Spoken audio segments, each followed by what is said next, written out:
السلام علیکم، میں ہوں ماہنور اور آپ دیکھ رہے ہیں K22 نیوز۔ جدہ سے خبر شامل کرتے ہیں۔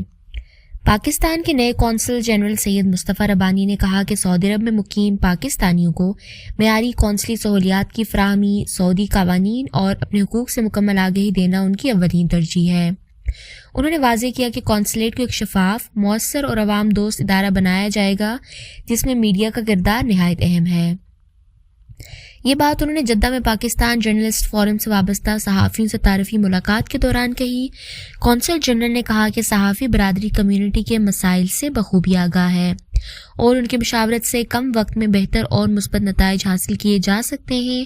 انہوں نے بتایا کہ جدہ اور مغربی ریجن میں مقیم پاکستانیوں کو جلد ایک جدید، باوقار اور وسیع نئی قونصلیٹ عمارت فراہم کی جا رہی ہے، جس کی تکمیل سابقہ قونصل جنرل اور وزارت خارجہ اور وزارت خزانہ کی کاوشوں کا نتیجہ ہے۔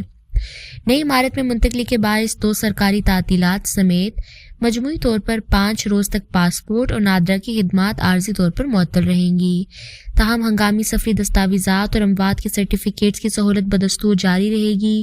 قونصل جنرل نے سعودی مارکیٹ میں پاکستانی مصنوعات، خصوصاً آم اور کینو کے فروغ کے لیے عملی اقدامات کی یقین دہانی کرواتے ہوئے کہا کہ آئندہ نمائشوں کا انعقاد فصلوں کے سیزن کو مد نظر رکھتے ہوئے کیا جائے گا۔